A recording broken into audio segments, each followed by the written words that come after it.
아버지 하나님 감사합니다. 오늘 이 예배 모임 가운데도 주의 성령님께서 함께하여 주시고 우리를 다스려 주시며 우리 마음속에 오셔서 우리의 귀를 열어주시고 생각을 깨워주시고 영혼을 새롭게 하여 주시옵소서. 주의 음성을 듣는 시간 될 수 있도록 도와주시고 우리 인생의 전환점이 되는 시간 되게 하여 주옵소서.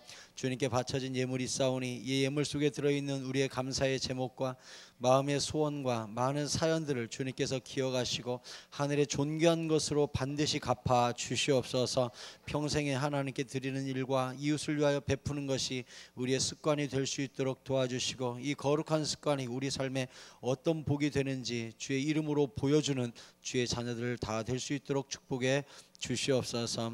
우리 성가대 악단 주여 하나님께서 그들의 수고를 기억하여 주시며 그 입술의 찬양대로 하나님이 그들의 노래의 제목이고 하나님을 위하여 그들을 바칠 때 하나님께서 귀히 사용하여 주시옵소서. 오늘 내내 주의 성령께서 우리와 동행하여 주시고 은혜 베풀어 주시기를 간절히 소원하고 예수님 이름으로 기도합니다. 아멘. 성경 말씀 사무엘상 4장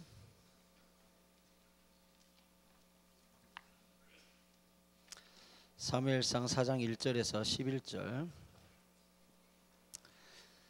같이 저랑 교도가실 때 세게 악쓰듯이 읽어주시기 바랍니다. 가장 악쓰는 자는 정교등수 100등씩 올라갈지어다. 제가 1절 읽고 교도갑시다. 사무엘의 말이 온 이스라엘에 전파되니라. 이스라엘은 나가서 블레셋 사람들과 싸우려고 에베네셀 곁에 진치고 블레셋 사람들은 아벡에 진쳤더니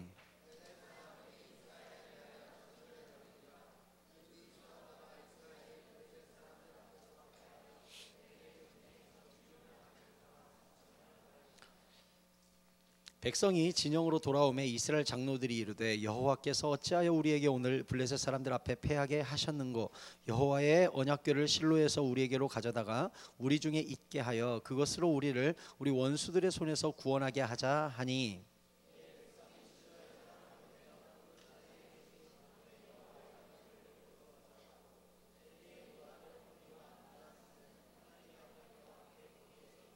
여호와의 언약궤가 진영에 들어올 때 온 이스라엘이 큰 소리로 외치매 땅이 울린지라.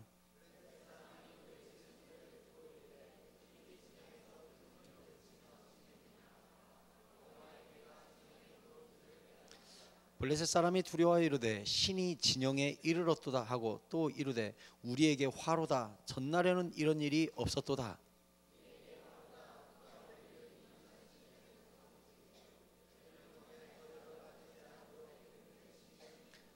너희 블레셋 사람들아 강하게 되며 대장부가 되라. 너희가 히브리 사람의 종이 되기를 그들이 너희의 종이 되었던 것 같이 되지 말고 대장부같이 되어 싸우라 하고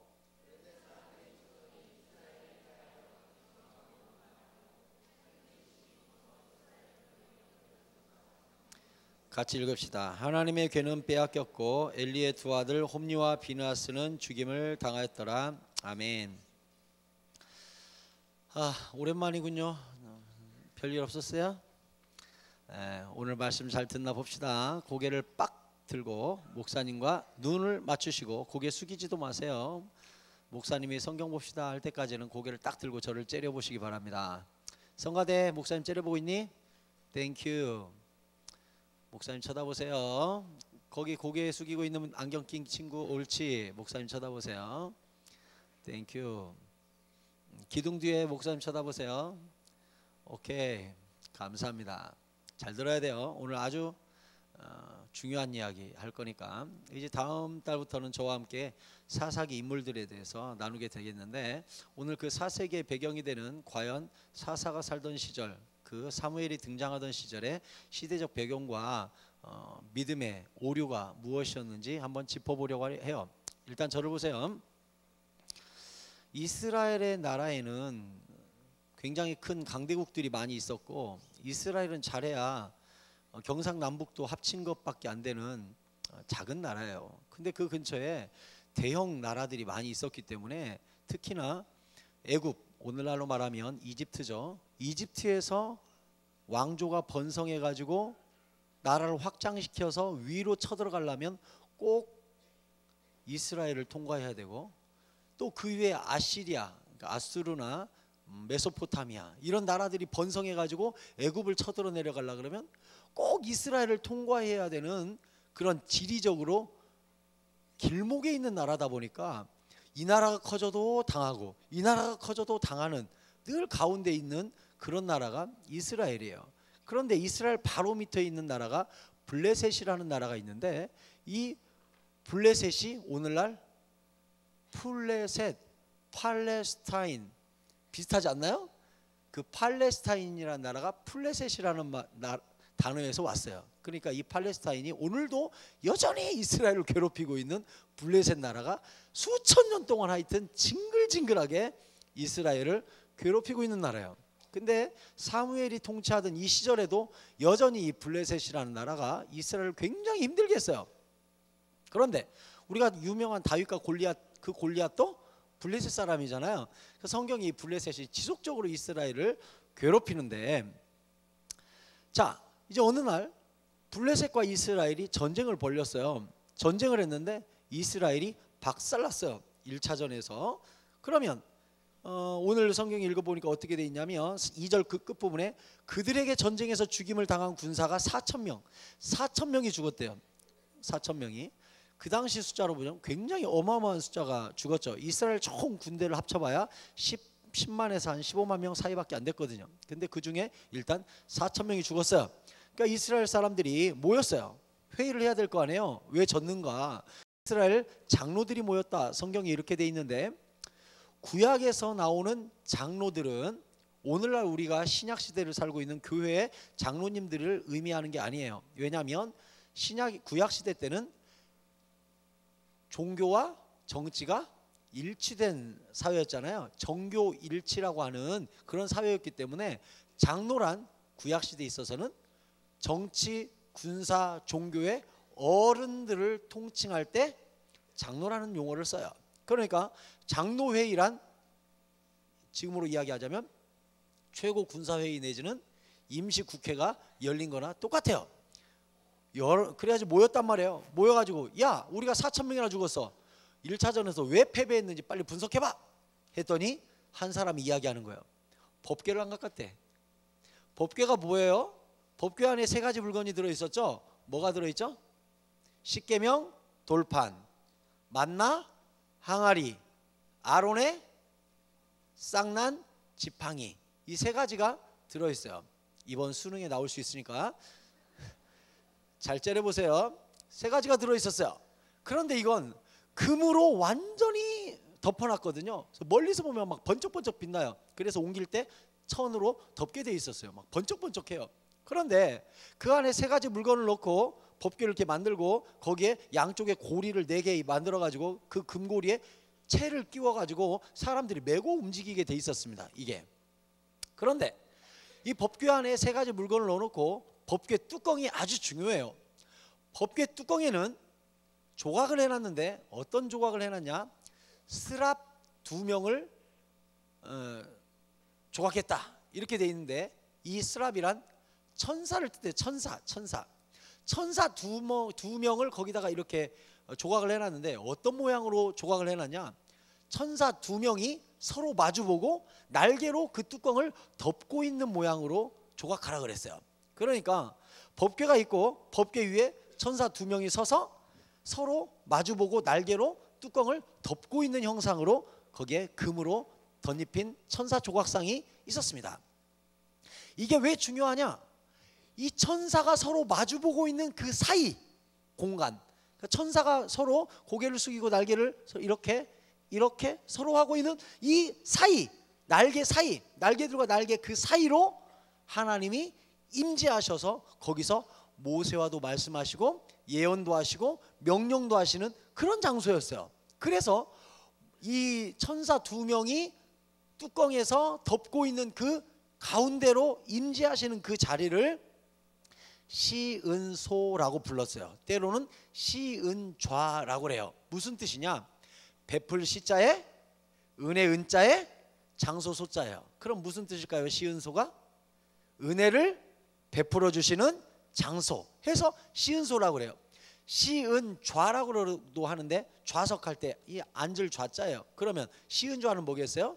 은혜를 베풀어 주시는 의자, 장소, 좌소 이런 뜻이에요. 그러니까 이 법궤가 중요한 이유는 그 뚜껑에 있는 천사들 사이로 하나님께서 하늘로부터 내려오셔가지고 이스라엘을 지켜주기도 하고 말씀을 주기도 하고 예언을 주시기도 하고 은혜를 주시기도 하는 굉장히 중요한 장소가 이 시은소 시은좌라고 그래요. 그런데 이 법궤 위력이 대단한 것이 뭐냐? 이 법궤를 가지고 제사장들이 법궤를 메고 요단강을 발로 밟았더니 요단강이 갈라졌다고 성경에 나와 있어요. 또 이 법궤를 메고 여리고성을 돌았더니 여리고성이 무너졌다고 되어 있어요. 그러니까 사람들이 보기에 이 법궤가 대단한 물건이죠. 하나님이 함께 하시니까 이 법궤가 가면 막아설 존재가 없어. 다 박살 나는 거야. 그러니까 1차전 끝나고 회의를 하기를, 야, 법궤 안 가져왔어. 법궤 빨리 법궤 가져와 해가지고 좋아 해서 실로라는 곳에 법궤가 있었는데 실로에 가서 법궤를 매가지고 딱 전쟁터로 가져오니까 전쟁에 있던 모든 군사들이 법궤다! 이제 전쟁 이긴 거야! 우와! 하고 소리를 지른 거예요. 그러니까 저쪽 블레셋 진영에서 야, 무슨 소리야 무슨 소리야, 쟤네들 왜 저래, 빨리 알아봐. 그랬더니 법궤가 들어왔다는 거라. 그러니까 이 블레셋도 이 법궤 위력을 알아. 이 법궤가 가는 곳마다 박살 난 거라. 그러니까 이 블레셋 사람들이 큰일 났네, 저기 법궤 들어왔단다, 어떡하냐. 법궤가 들어왔다는 건 그들의 신이 왔다는 건데 우리가 신하고 어떻게 싸우냐. 다 쫄았어. 그때 한 사람이 나서서 그러는 거야. 얘들아, 힘을 내, 대장군같이 한번 붙어봐야지, 말이 되냐, 해보자 막 한 거야.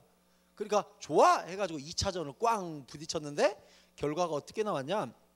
10절에 블레셋 사람들이 쳤더니 이스라엘이 패하여 각기 장막으로 도망쳤고 살육이 심히 커서 이스라엘 보병 중에 엎드려진 자, 다시 말해 죽은 자가 3만 명이 죽고, 11절 하나님의 법궤는 빼앗기고 법궤를 지키던 엘리 제사장의 두 아들 홈니와 비느하스 제사장은 죽임을 당했더라.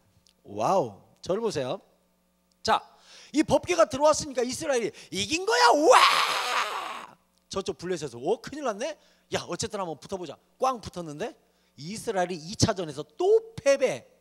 더 웃긴 건 법궤 뺏겼어. 블레셋이 가져갔어. 법궤를 지키던 두 제사장은 즉사. 아니, 하나님이 이 전쟁터에 들어왔으면 지켜주시고 이겨야지. 1차전보다 훨씬 큰 패배. 1차전에는 4,000명, 2차전은 법궤 가져온 2차전에서는 3만 명이 죽어버린 거예요. 법궤는 어이없게도 뺏기고. 그럼 이러한 일들이 왜 벌어졌나요? 법궤가 들어왔으면 이겨야지. 그동안 막강한 백전백승이었던 법궤가 왜 여기에서는 1패를 기록하게 됐냐고요.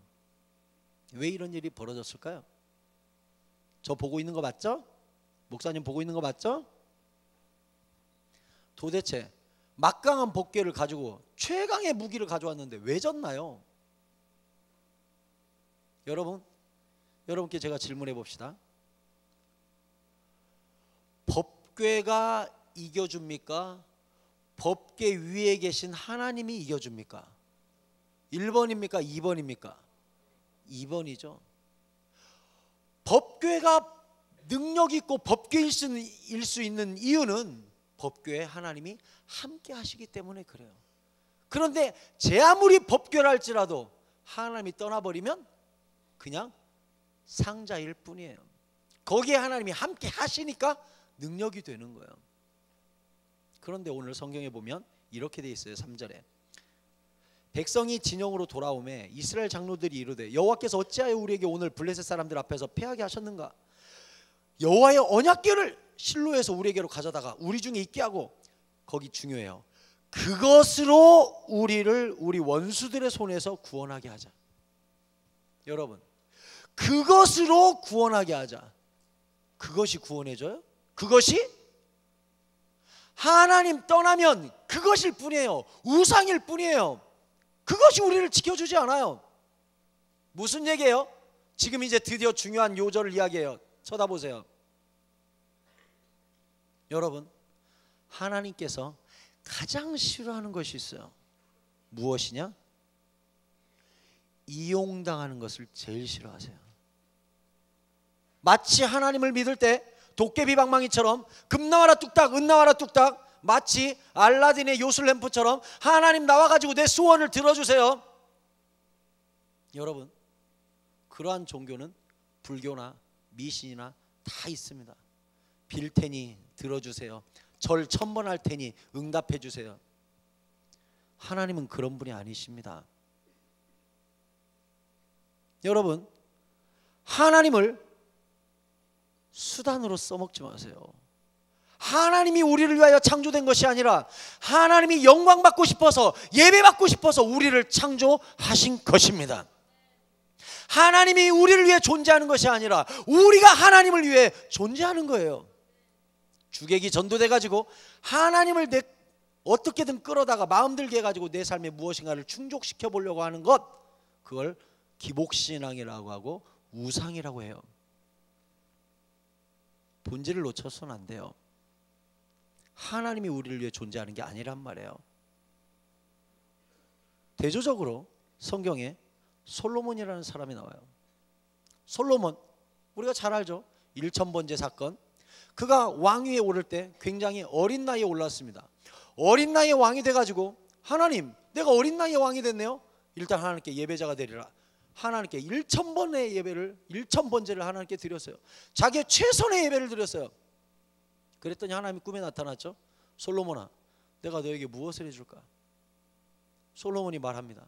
내가 어린 나이에 왕이 돼서 이 모든 백성을 통치하기에는 내가 너무 지혜와 지식이 부족합니다. 나에게 지혜를 주신다면 우리나라에 억울한 사람이 없을 거 아닙니까? 나에게 지혜를 주셔서 재판 잘하게 해주세요.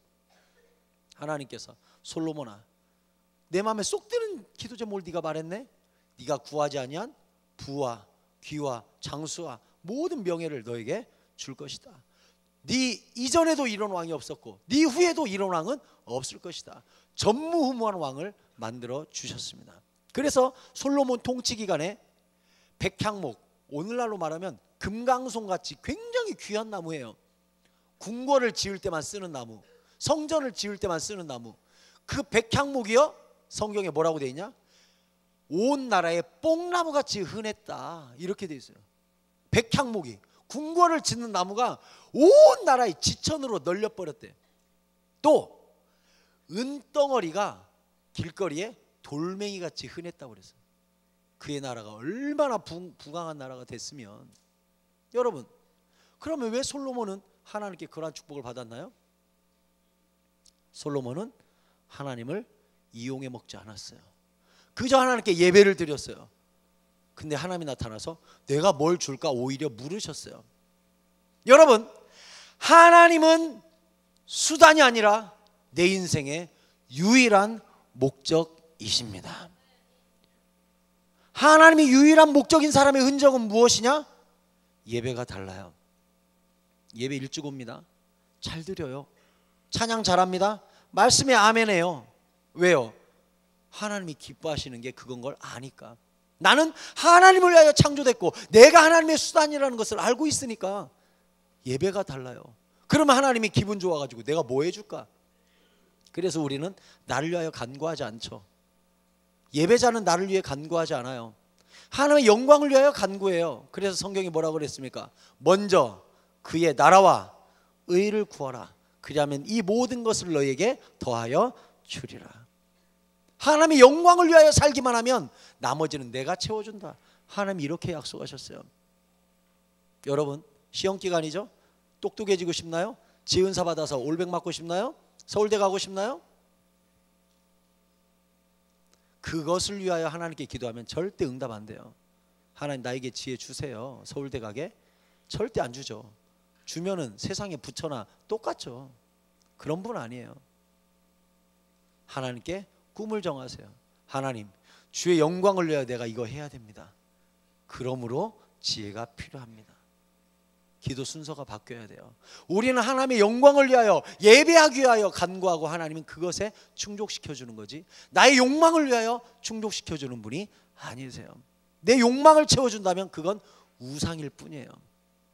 하나님 우상이 아니십니다. 우리는 하나님을 위하여 창조됐고 하나님의 영광을 위하여 간구할 때 하나님께서 하늘에서 우리의 기도에 응답해 주시는 거예요. 여러분, 하나님을 이용해 먹지 마세요. 하나님은 도깨비 방망이도 아니고 램프의 요정도 아닙니다. 하나님은 우리를 창조하시되 예배받고 싶어서 우리를 창조했고, 우리가 예배의 존재로 가장 적합한 모습일 때 우리의 필요는 하나님이 채워주시는 것입니다. 우리가 부모님한테 아무리 용돈 5만 원 달라 10만 원 달라 떼쓰는 것보다 좋은 성적표 내밀면 저절로 주머니가 열리게 되어 있습니다. 무슨 얘기예요? 우리가 하나님께 간구할 때 예배 잘 드리면 하나님이 뭐 줄까라고 물으시는 거예요. 하나님 마음에 드는 기도하면 하나님이 너 뭐 필요하니라고 물으시는 거예요. 그게 예배자의 특권이에요. 여러분, 무엇을 하나님께 간구하기보다 하나님께서 우리의 필요를 물으시는 예배자가 되기를 축원합니다. 그동안 우리의 신앙생활이 어땠습니까? 하나님께 그저 간구하며 하나님의 능력을 끌어다 쓰려는 신앙생활이었습니까? 아니면 어떻게 하면 하나님을 기쁘시게 할까 발버둥치는 신앙생활이었습니까? 만약 우리의 기도가 내 소원 좀 들어주세요 라고 날마다 매달리는 기도였다면 오늘 다 그 신앙 포기하시기 바랍니다. 오늘부터 바꾸세요. 어떻게 하면 하나님께 예배 잘 드릴까? 어떻게 하면 하나님의 영광을 위하여 살까? 어떻게 하면 주님이 기뻐하실까? 솔로몬처럼 그 일에만 집중한다면 나머지는 하나님이 우리의 모든 필요를 채워주십니다. 그것이 성경의 법칙이에요. 그동안 기도가 엉뚱했다면 오늘부터 수정하세요. 하나님, 내가 어떻게 사는 것이 주님의 기쁨입니까? 내가 어떻게 예배 드려야 되겠습니까? 하나님, 주님의 뜻은 무엇입니까? 이것이 우리의 기도 제목일 때 비로소 주님께서 나의 필요한 것이 만약에 지혜라면 지혜도 주시고, 돈이라면 돈도 주시고, 건강이라면 건강도 주시고, 외모라면 외모도 주실 거예요. 그게 하나님의 방법이에요. 네가 나를 위해 사느냐? 내가 너의 필요를 채워주리라. 이게 하나님의 응답 방법이세요. 그저 지혜롭게 해주세요, 돈 벌게 해주세요, 잘되게 해주세요, 성공하게 해주세요, 내 꿈을 이루어주세요. No, 그건 우상 섬기는 거나 똑같아요. 하나님은 하나님, 내가 당신을 위해 예배합니다. 당신의 영광을 위하여 살겠습니다. 내 꿈이 당신 거가 되게 해주세요. 내 인생은 주님 겁니다. 이 사람을 위하여 지혜도 주시고 돈도 주시고 건강도 주시고 행복도 주시고 성공도 주시는 거예요. 여러분, 순서가 달라져야 됩니다. 주님께서 기뻐하시는 일, 주님께서 행복해 하시는 일, 주의 영광을 위하여 일, 예배에 관한 일, 이 모든 일에 우리의 모든 힘과 에너지와 꿈을 집중할 때 마침내 여호와 하나님께서 우리에게 오셔서 너의 필요가 무엇이냐, 나의 필요를 물으시고 채워주시는 은혜가 우리 모두에게 함께하기를 축원합니다. 기도합시다.